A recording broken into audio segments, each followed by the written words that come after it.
ஒரு அழகான கிராமத்தில் வினோத் என்ற 10 வயது சிறுவன் வாழ்ந்து வந்தான். அவனுக்கு இயற்கை மீது அதிக அன்பு. பள்ளி முடித்தவுடன் எப்போதும் மரங்களுக்கு தண்ணீர் ஊற்றி அதனோடு சிறிது நிமிடம் பேசுவான். பிறகு பறவைகளுக்கு உணவுகளை வைப்பான். அதில் அவனுக்கு மிகுந்த மகிழ்ச்சியை தரும். இதே போல் தினமும் செய்வான். ஆனால் இந்த கிராமத்தில் சிலர் இந்த மரத்தால் என்ன பயன், வெட்டிவிட்டால் மரக்கட்டை கிடைக்கும், நல்ல லாபம் வரும் என்று நினைப்பார்கள். ஒரு நாள் கிராமத்திற்கு ஒரு பெரிய வியாபாரி வந்தான்.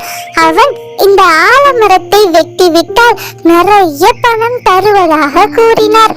அது மட்டுமல்லாமல் இந்த கிராமத்தில் உள்ள அனைத்து மரங்களையும் தானே வாங்கி அதிக பணத்துக்கு தருவதாக கூறினார். அதற்கு கிராம மக்களும் சம்மதித்தனர். ஆனால் இந்த ஆலமரம் 100 ஆண்டுகளுக்கு மேலாக இருந்தது. அந்த மரத்தில் பல பறவைகள் கூடு கட்டி சந்தோஷமாக வாழ்ந்தன.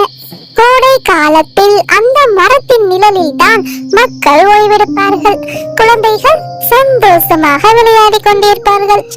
இத்தகைய பெருமை மிக்க அந்த பெரிய ஆலமரத்தை வெட்ட போகும் நிகழ்வை கேட்டு வினோத் மிகவும் வருத்தமடைந்தார்.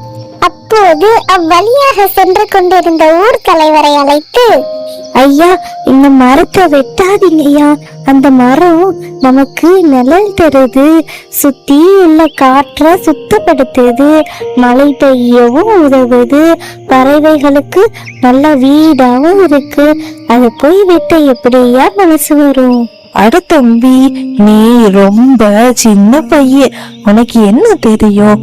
போய் படிக்கிற வேலையை பாருப்பா. வினோத் மனம் தளரவில்லை. அடுத்த நாள் காலை கிராம மக்களை அந்த ஆலமரத்திற்கு அருகே அழைத்து சென்றார்.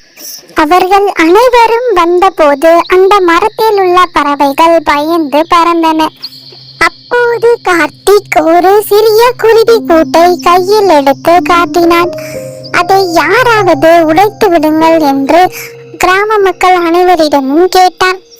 யாருக்கும் மனமரவில்லை.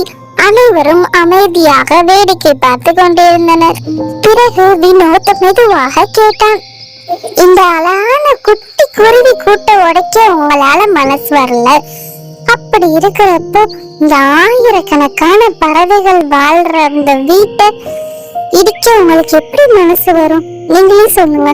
நாம வெட்ட போறது ஒரு மரம் இல்ல, பல உயிர்கள் வாழ்ற வீடு. இந்த மரம் தான் வெயில்ல நிழல் கொடுத்துச்சு, மழையில மண்ணை காத்துச்சு, காற்ற நல்லா சுத்தம் பண்ணி கொடுத்துச்சு. இப்படி எதையும் கேட்காம வாழ்நாள் பூரா உதவி செஞ்ச அந்த மரத்துக்கு நம்ம கொடுக்கிற பரிசு கோடாரியா? அந்த வார்த்தைகள் கிராம மக்களின் மனதை உருக்கின.